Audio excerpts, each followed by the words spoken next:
Päivä ja tervetuloa seuraamaan Softajan kesää huipennusta, eli 23 vauhtipäivät.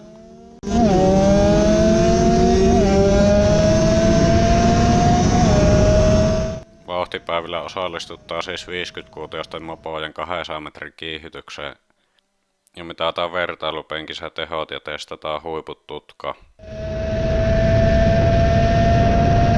Eipä tässä muuta kuin video pyörimään. No niin, ja nyt viimeisenä sillauksena mä oon tehnyt tämmösen mittaristo. Tässä on tuo mun viimevuotinen mittari, missä on tuo näyttö, mutta tuota näyttöä ei nähnyt ollenkaan siinä auringonpaisteessa. Sitten mä olin aika pitkään pohtinut, että mä haluan tämmösen viisarimittari. Ja mä sitten 2 päivää ennen lähtöä alkoin vääntää tätä. Siinä on tommosella lisälevyillä ja hyppylangoilla liitetty nuo servot ja sitten pikkusen koodia muutettu tonne. Tuon pitäisi toimia, mutta saa nähdä sitten. Saa nähdä osoittaako nuo sitten ihan mihin sattuu. Sen pitäisi olla aika hauskan näköinen, kun nämä näkee, ajossa näkee helposti nämä viisarit, niin se sitten toivottavasti näkyy siinä videolla. Nyt vaan ruuvataan tämä kiinni tähän. En ehtinyt tulostaa tähän merkkejä, niin pitää tämmöisellä valkoisella tussilla tehdä.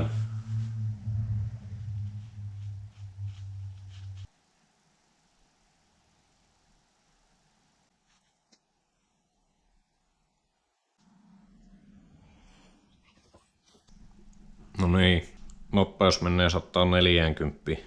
Ei ehkä vielä tänä vuonna ihan sinne asti päästä. Kierrosluku menee 17 000 ja alkaa 8 000. Kokeilenpa toimiikos.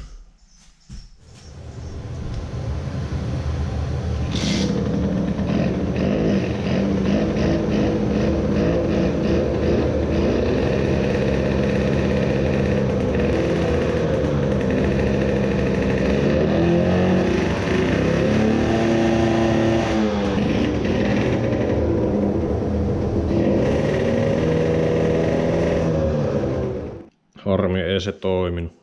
Se otti vissiin häiriötä ihan liikaa jostain. Tuo nopeuskin liikkuu. Pitää kokeilla, saisiko se tämä antenni johon asettelulla toimimaan. No niin, se olisi 14. päivä heinäkuuta. Monet varmaan tietää, että mikä päivä se on. Erikos on nyt purettu dynosta pois. Ja täällä se olisi lähtövalmiina. Saa nähdä kuinka käy tänä vuonna. Nyt mulla pitäisi olla niinkö 3 heppaa enemmän tehua kuin viime vuonna. Sillä viime vuoden voitteella ei kyllä pitäisi olla mitään jakoja, mutta se voi olla paha se kurikkalaisen kusiveri, josta on kuulemma jouluna penkitetty 17 heppaa. Viimeisenä virityskeinona rasvasin ketjut tai pesin ensin pensassa. Sitten mä huomasin, että ne oli tosi jäykät, kun mä en ole rasvannut niitä varmaan 3 vuoteen. En kyllä ihmettelisi, vaikka tulisi muutama hevosvoiman kymmenys siitä.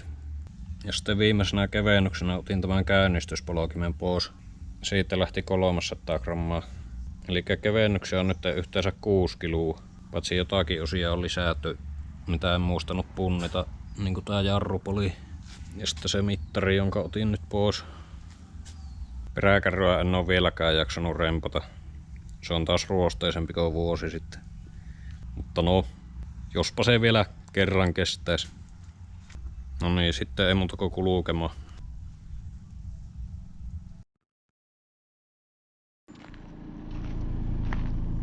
Joo, eli on tässä melkein perillä. Ja totta kai kaatu tässä kärryssä tää mopo. Syylläri otti hittiä, mutta ei ainakaan näytä, että olisi puheen. Heti kun tulee vähänkin soraatietä, niin se sitten löystyy. Ja vuosi sitten käytiin hirviä vaiva, että tein tämmösen telineen ja tämäkin on aivan paska. Se tämä tappi luiskahti ulos tältä putkesta. No, tämmöstä tämä aina on. Saavumme Pärinä paikalla.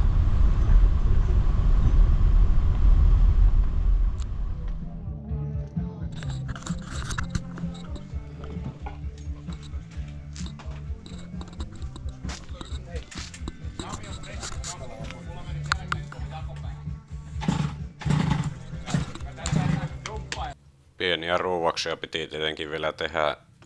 Piti varmistaa nuo jarrelevyn pultit kierrelukitteilla. No nyt yläkuolkohan.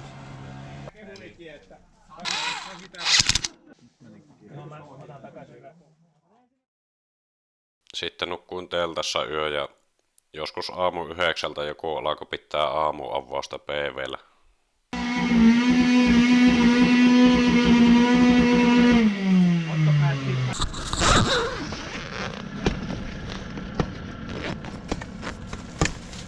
Aurinko paistoi kirkkaalta taivalta, eli mahtava 2-tähtipäivä oli tulossa. Vieressä oli pukkimiesten teltta. Siellä korjattiin jo ensimmäistä koneenrikkua heti aamusta. Nämä pukkimiehet on siis virittänyt tommosia vanhoja suomimapoja. Niissä on tommonen iävanha itävaltalainen pukhin moottori, jossa on alun perin 1,5 heppaa tehua. Tähänkin on modattu tuo sivuluistiventtiili, eli kaasari tulee tuohon moottorin kylkeen. Toimintakunnossa tehua pitäisi olla helposti yli 10 heppaa, mutta oli kuulemma ekalla koeajolla irronnut se luistike kampiakselista.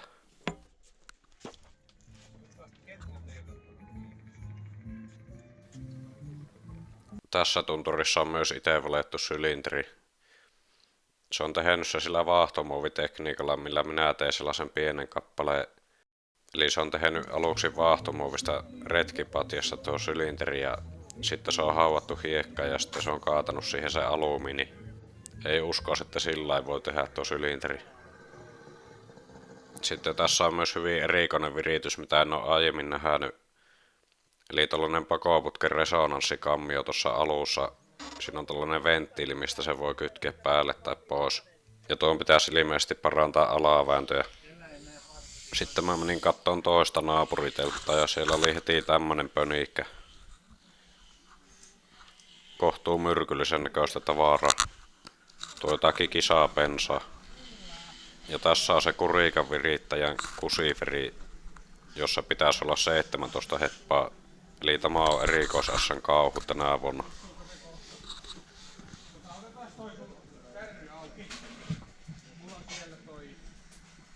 Ai niin, periaatteessa vittu ei kiinnosta. Siellä tankataan nyt salaa bensaa.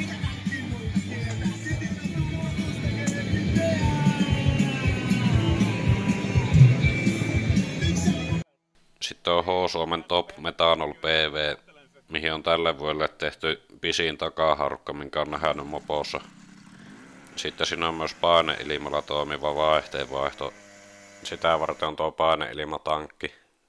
Ja tähän moppoon tankataan metanolia. Siitä saattaa sokkeutua, jos sitä roskahtaa silmään. Mutta tehua pitäisi tulla paljon enemmän kuin normipensalla. Ja ehkä noita muitakin modeja, missä ei.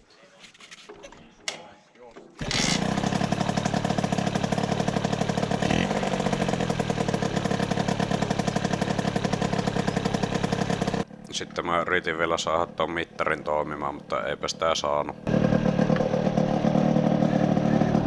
Mä otin sen sitten pois.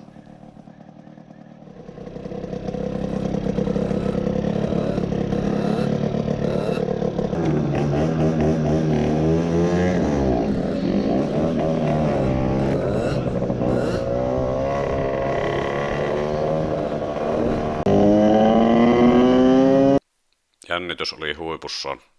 Kuinka 11-heppainen mopo lähtee?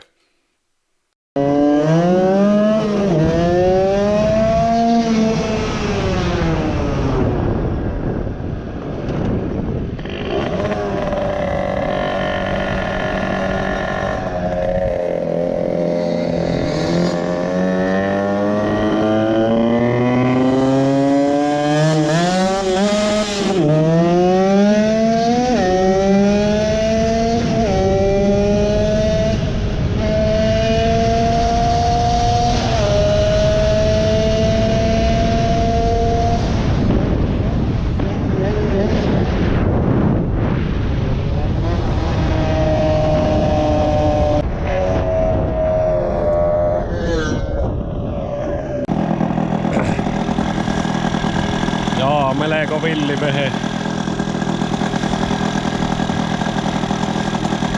Aivan sairasti kyllä pommitti. Eturengas on tyhjä.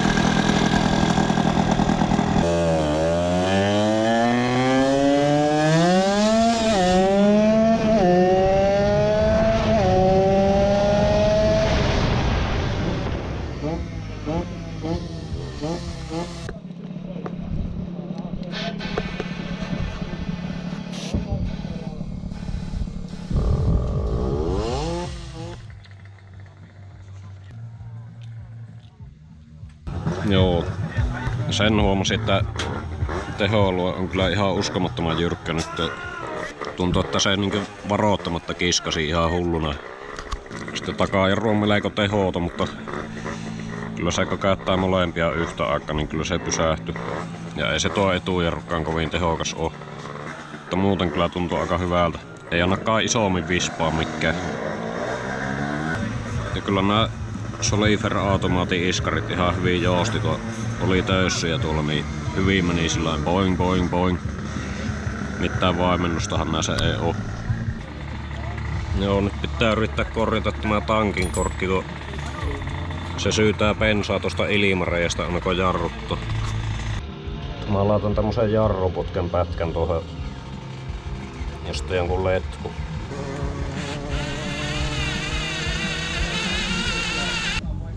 Mulla oli yksi tuolta PV. Taas!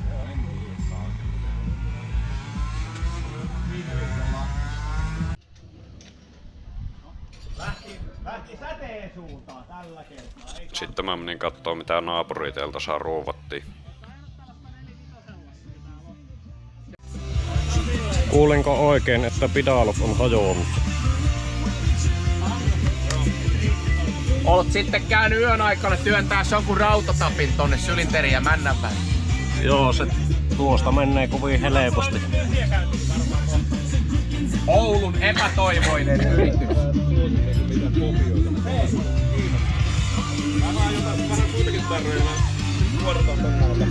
Siellä on Manna saa vähän jurmua. On se harmi. On joku vieras esi.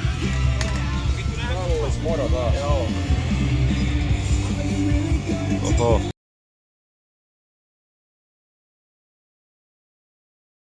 Teidän vehkeeseen uusi kikkares tosta, kun tää oli mulla eilen laiva.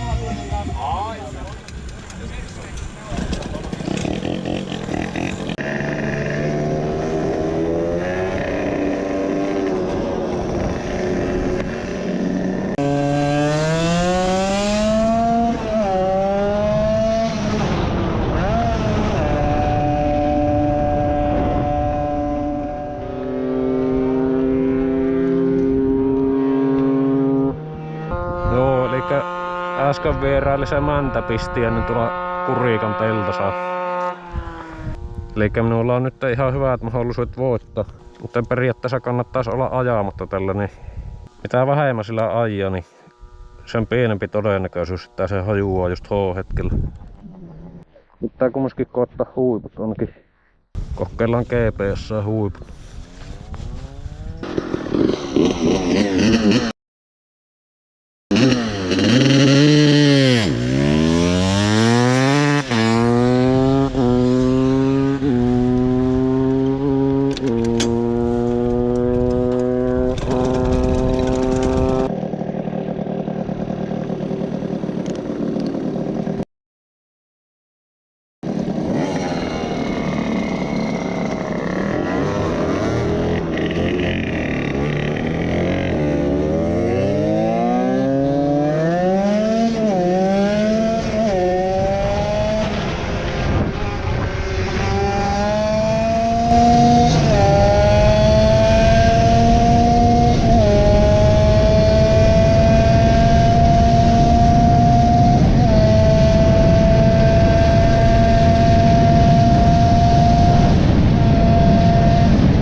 110.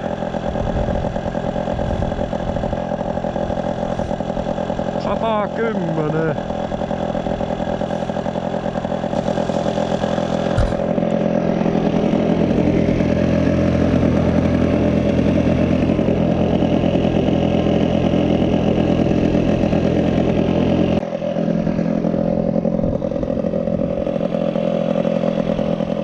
Sitten mä alkoin vaihtamaan pienemmän suuttimen.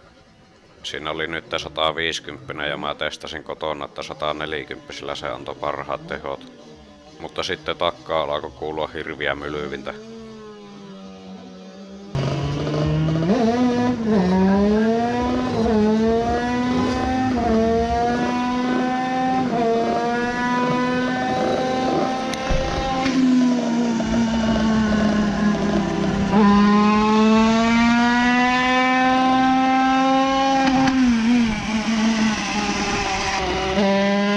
Liikkas oli saanut sen kusifri sittenkin korjattua.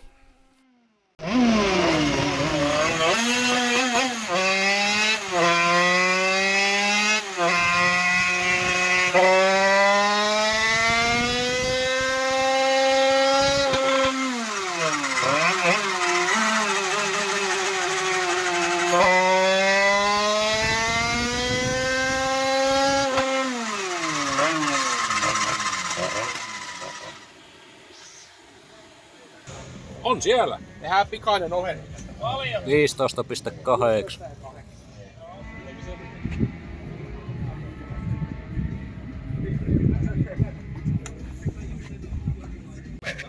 Edelleen tehostettu. Pienempi suuti. Juu.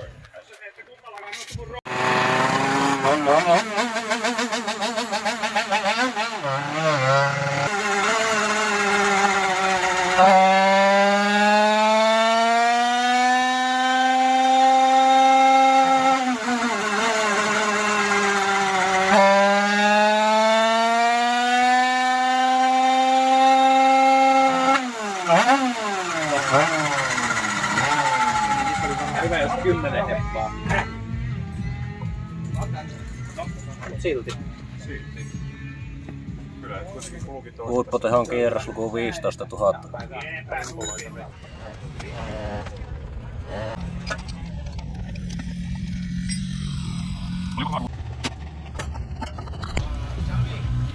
Jos joku olisi kertonut, niin on hyvä.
Sitten alettiin ottaa harjoituslähtöjä.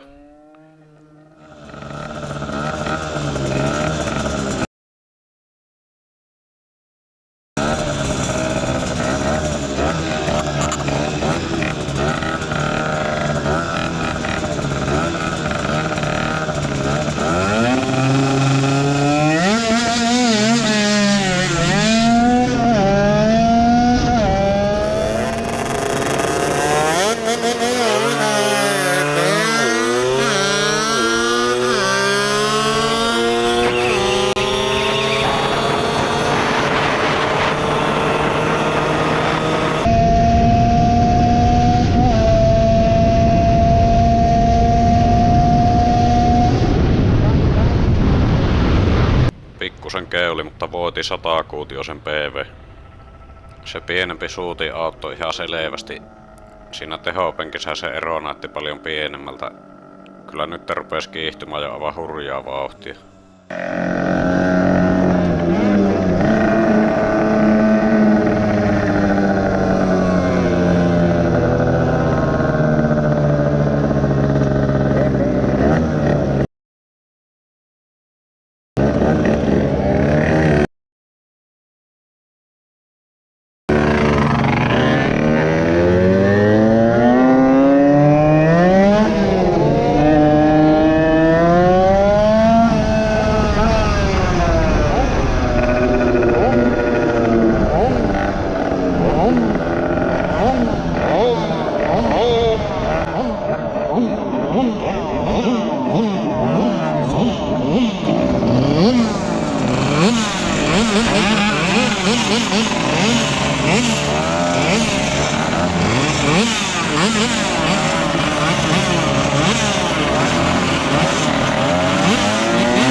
Se oli sittenkin lyhyt ilo.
Nyt on ainakin koneen säätö. Se 140 asuutti on just hyvä. Meinaa imiä pensalle kun tonne kaasariin. En tiedä valehteliotko Silmani, mutta mähän oikeastaan voitin. Siinä oli se kusibri pidalotti ja sitten oli 77-kuutioinen Stake 6 malakutin. En tiedä hiturokne sinne lähöisestä. Kyllä erikoisessa tyki.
S voitti minut 2 vuotta sitten, eli nyt on revanssi. Tuo Örvel-nimi tuli siitä, kun se ei saanut sitä säätöihin ja se vaan örvelsi koko päivä se mopo.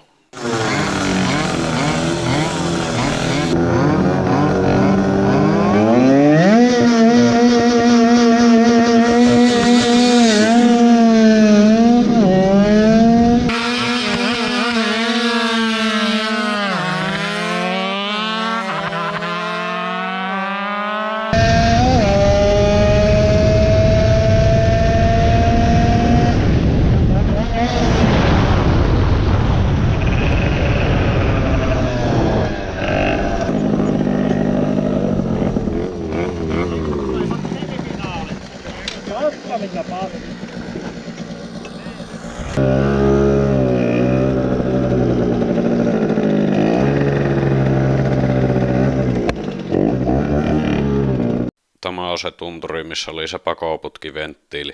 Katsotaan, auttaako se sillä mitään.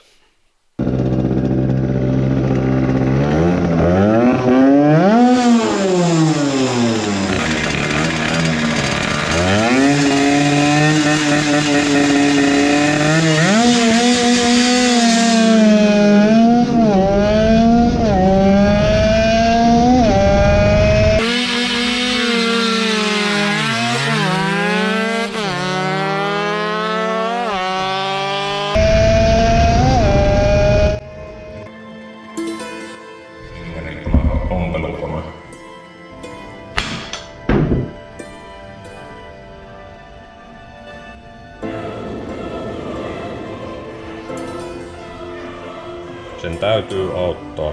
Ja on tämä uusi superputki. Sylinteri lähti irti. Tämä on Hilda. Eli teho on laskenut.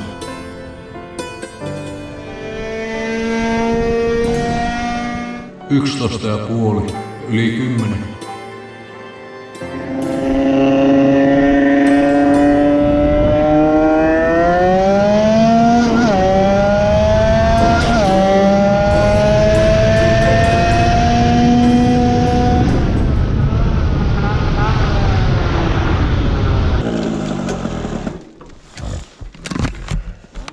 Yes. Kommentit!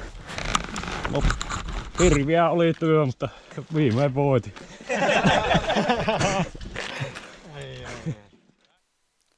Yllättäen kaikki menikin putkeen ja voitto tuli.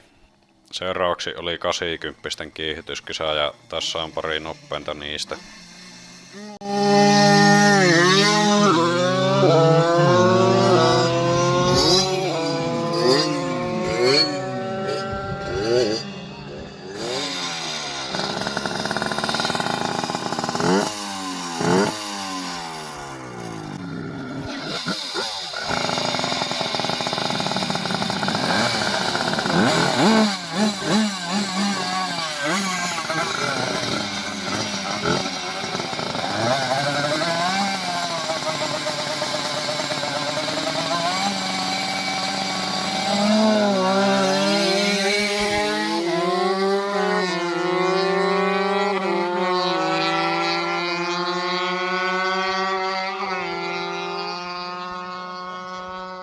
Metanol PV voitti kiihdytyslokan ja teki myös kaikkien aikojen nopeusennätyksen eli 104,6.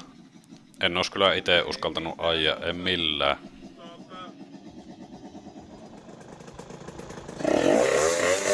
Sitten olikin aika laittaa erikoisessa pettymyskoneeseen eli tähän inertiapenkkiin. Eli tästä saadaan nyt minun mielestä sellainen todellinen hevosvoimalukema, koska tässä inertiapenkissä ei pitäisi olla minkäänlaisia virhelähteitä. Siinä on vaan nuo rullauskitkat, mutta niitä ei ole kompensoitu mitenkään.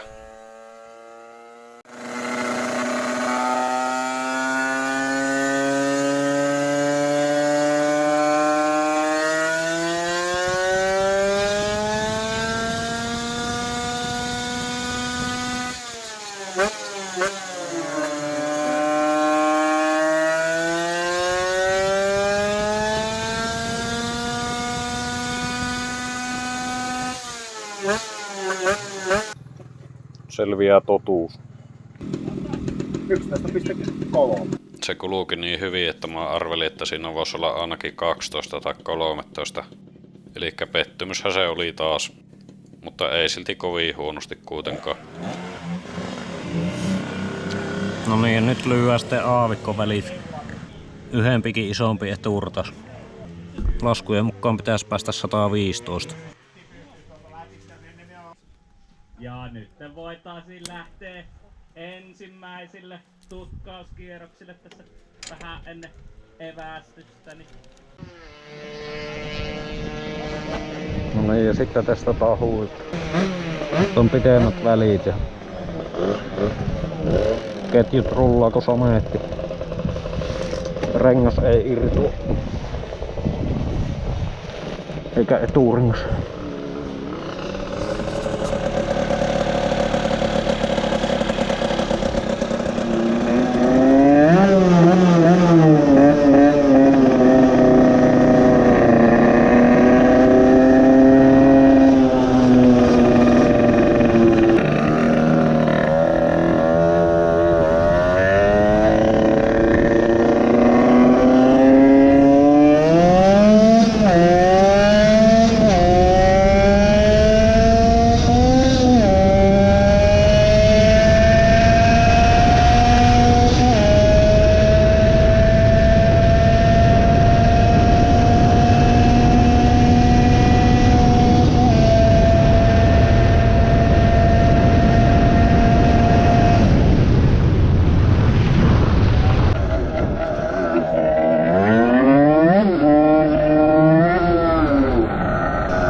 Sitten mä koitin vielä uudestaan ja aloitin aikaisemmin kiihyttään täysiä.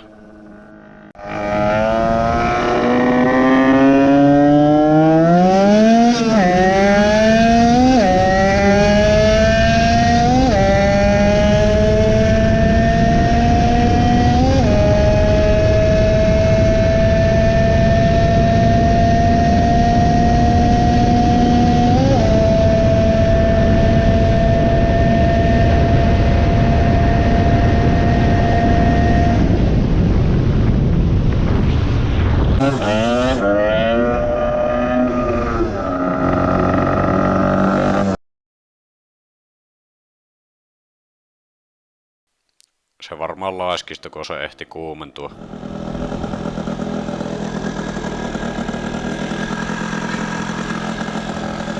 Aamen. Lopuksi mä kävin vähän kokeilemaan muita mopoja. Tässä on RK-tiimin Rata S, joka on ehkä Suomen eniten rakennettu Suzuki S. Tässä on edelleen se PV-ilmajäähytteinen moottori, mutta sylinteri on tietenkin itse tehty ja sitten tässä on kaikki alustaosat vaihdettu. Alusta on niinkö oikeassa ratapyörässä. No niin, nyt mä lähden testaamaan miltä 20 heppaa tuntuu, kun mä en oo ite saanut sitä. Vai paljon tässä oli? Ei sitä nyt ole pitkään aikaan penkattu. Varmaan 18-20 välillä. Mutta kyllähän tämä lähti niinkö tykisuusta. Ei ollut mitään jakoja erikoisessa tätä vastaan.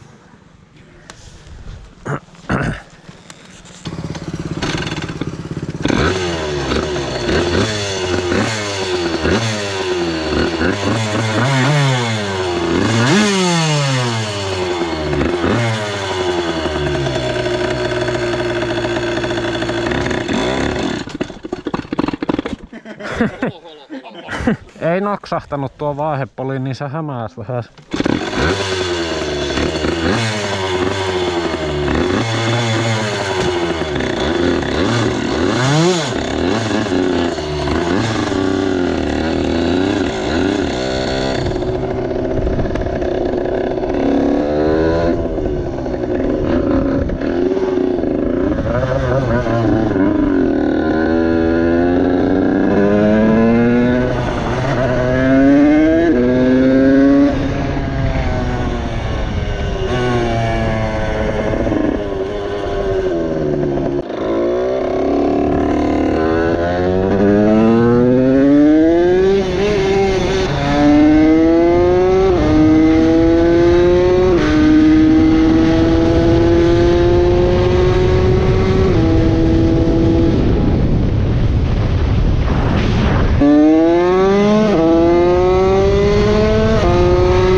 Tässä kuluki, mutta se oli hetki sitten kokeilu ja oli mennyt 140.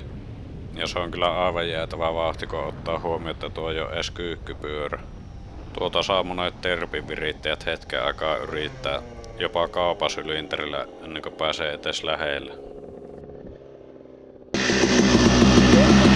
Sitten pääsin kokeilemaan miltä vajaa 60 heppaa tuntuu. Eli tää on tämmönen 380-kuutioinen kotari. Käsittääkseni aika viimeisen päälle rempattu ja tietysti viilattu.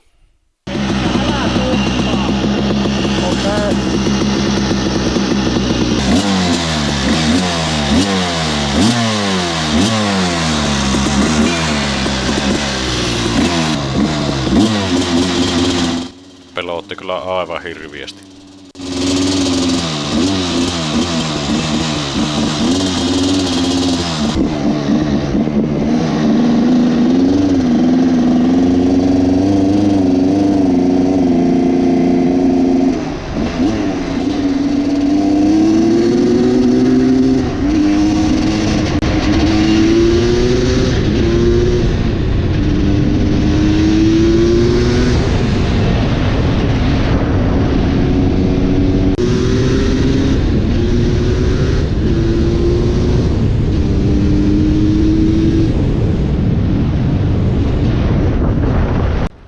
Tästä voi jo sanoa, että rykääsee.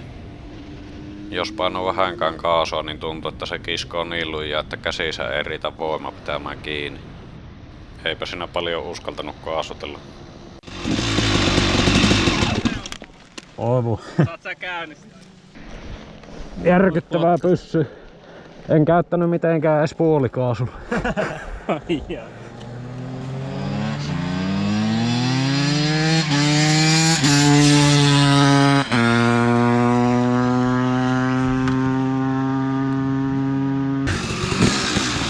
No niin, nyt mä kokkelen tällaista Mopoworksi S. 75-kuutinen pytty ja OGS:n piippu.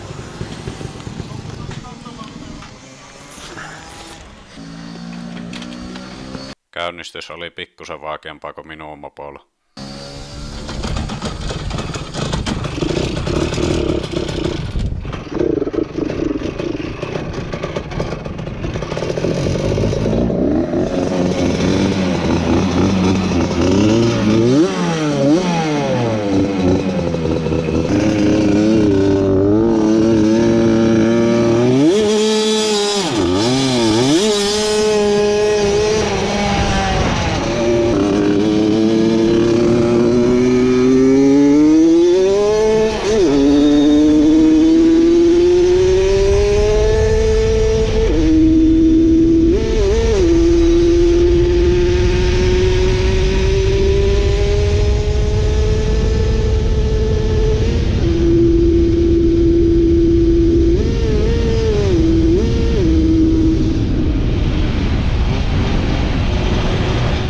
Tässä on vain 4 vaihetta ja tehoalue on niin kapea, että se ei jaksa oikein nousta. Se jollain hirveän pitkällä suoralla tai alamäkkeä jaksaisi mennä 4:llakin tappiin asti.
No niin, eli vauhtipäivät 23 on nyt takana ja pidetään nyt tämmönen loppubriefaus. Rikos on nostettu taas piinapenkkiin seuraavaksi vuodeksi eteenpäin. Ja mitähän tässä nyt sanois. Eli viimeinkin voitin sen 50-kuutioisten kiihdytysluokan. Ja se oli kyllä ihan mukava saavutus. Mutta mä en kyllä pidä sitä mitenkään pääasiana. Se oli kyllä loppupeleissä aika helppo voitto. Ei siinä tuntunut olevan niillä muilla juurikaan edes mahdollisuuksia. En ole ihan varma, mutta sillä toiseksi tulleella taas olla jotakin 9 heppaa. Ja mulla oli yli 11. Ja sitten se huippunopeus 119, niin se kyllä pikkusen yllätti. Kyllä mä olin aika varma, että mä pääsen yli 110, mutta melkein 120, niin se oli jo aika maakos. Joskus 10 vuotta sitten 50 pytyllä 100, niin se oli minun mielestä jo tosi kova saavutus, mutta nyt että se meni reilusti yli sen, niin no vaikka mä en ole nyt saavuttanut vielä lähellekään sitä mun tehotavoitetta, niin kyllä tästä voi jo sanoa, että tämä on jo tehokas. Ja tämähän kepiitti niitä 75-kuutioisiakin ihan helposti, ainakin joitakin. Tai ei nyt ehkä ihan helposti, mutta kepiitti kumminkin. Ja se on myös jännää, kuinka luotettavasti tää tuntuu toimiva, että mulla ei ole tää Minarelli alakerta kertaakaan hajonnut siellä kissossa.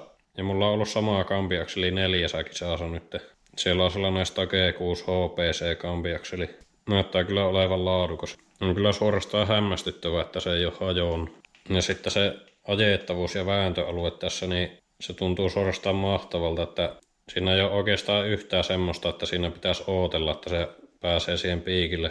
Tai tietysti pitää olla se oikea vaihe silmässä koko ajan ja alusalusta ottaa kytkintä, mutta sitten kun se pääsee vauhtiin, niin se kyllä vettää tosi leviältä alueelta. Ja vaikka tää onkin tämmönen hazardin näköinen tämä koko vehe, niin myöskin se ajettavuus tämän rungon suhteen, sekin on tuntuu, että hämmästyttävän hyvä. Ainut ongelma, minkä huomasin, oli se, että sisäreijät otti näihin penkin kulumiin aika ikävästi. Ne tuli aika kipiäksi siinä päivän aikana. Mutta se pitää vaan tästä leikata vinosti nämä kulumat pois. Ja kyllä nämä takajouset oli siinä mielessä paskat, että kun näissä ei ole vaimennusta, niin se oikeasti pomppii aika paljon. Kun vauhtia oli joku 90 ja sitten siinä puolivälissä sitä kiitotietä oli semmoinen iso töyssy, niin se aika pitkään jäi silleen pomppimaan. Se oli kyllä vähän harmi, että siellä ei tänä vuonna ollut paikalla se, joka voitti minut viime vuonna. Mutta kyllä mä uskon, että mä olisin senkin voittanut. Toivottavasti se nyt innostuu tästä ja rupeaa taas vähän virittää sitä sen S. Sekin taas olla Suzuki S. Kaiken kaikkiaan oli kyllä aika mahtava kokemus tänä vuonna se kisa. Mopo kuluukin niin joku pieni elukka ja ei ollut mitään ongelmia. Kuinka moni uskoisi, että tämmöisellä nyrkin kokoisella sylinterillä pääsee 120? Ja itse mäntä on vielä pienempi, mikä on sillä sisällä. Se on pieni, mutta kun se tarpeeksi lujaa sytkyttää, niin kyllä se sitten kirnuaa aika kovaa vauhtiin tämä.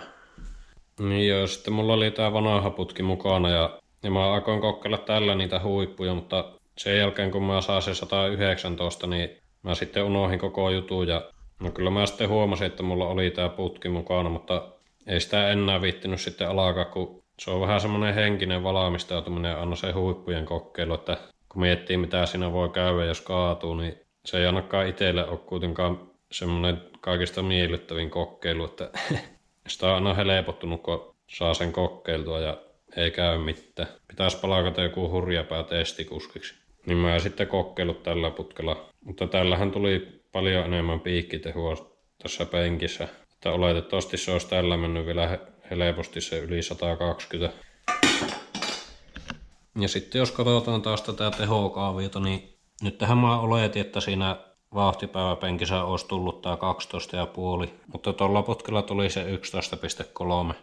Ja ennen lähtöä, kun mä dynootin tätä täällä kotona, niin se oli joku 10,6, minkä se antoi tuolla uudella putkella. Niin kyllä se on edelleen se 0,7 heppaa enemmän, minkä se näyttää se vauhtipäivädyno. Niin sitten jos miettii, että kun mä sain tällä vanhalla putkella tähän omaan dynoon 11,5, niin kyllä mä tajan pitää tämä edelleen täällä. Eipä tästä nyt kovin halua alkaa peruuttamaankaan, kun noin paljon pitäisi vielä saada. Ja tosiaan vaikka mä nyt voitinkin sen kiihdytyskisan, niin kyllä mä haluan olla tehokuningas, että nyt tähän siinä Kusiferi Pidalotimopossa oli se 16,7. Ja se on silleen erittäin hyvä tietää se, koska se siis todistaa, että vähintään 15 pitäisi olla mahdollista. Mutta siitäkin on vielä aika pitkä matka tähän 20. Ehkä se jollain liivellä voi saada. Jos mä saan yli 15 normipensalla, niin sitten mulla harkittiin, että mä kokeilen jotakin metanolia tai huijauspolttoainetta. Niin sillä pitäisi päästä varmaan jo aika lähelle sitten. No niin, eli nyt tässä alkaa taas syksy ja talvi ja nythän mä sitten alan seuraavassa videossa kehittelee uusia virityksiä. Mulla on hyvinkin paljon suunnitelmia. Saa nähdä mitä ehtii tekemään. Sitä loppupeleissä voi saa yllättävän vähän aikaa. Joo ja kiitos taas kaikille katsojille ja kommentoijille. Niitä on hauska lukia niitä kommentteja. Se on kyllä mukavaa miten tuntuu kiinnostavan niin paljon tämmönen mopon viritys ja ähertäminen. Ja eipä tähän ole vielä itsekään kyllästynyt. Taitaa olla nyt joku 12 vuotta siitä, kun ensimmäisen kerran ruuvasin 2-tähtikoneesta kanne irti.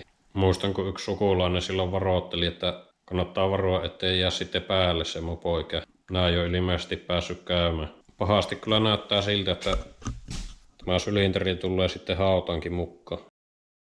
Mutta eiköhän tämä ole nyt tässä ja seuraavassa videossa tulee sitten taas teoriapuhetta, että mistä saisi kaiveltua niitä hevosia ja sitten kokeilla.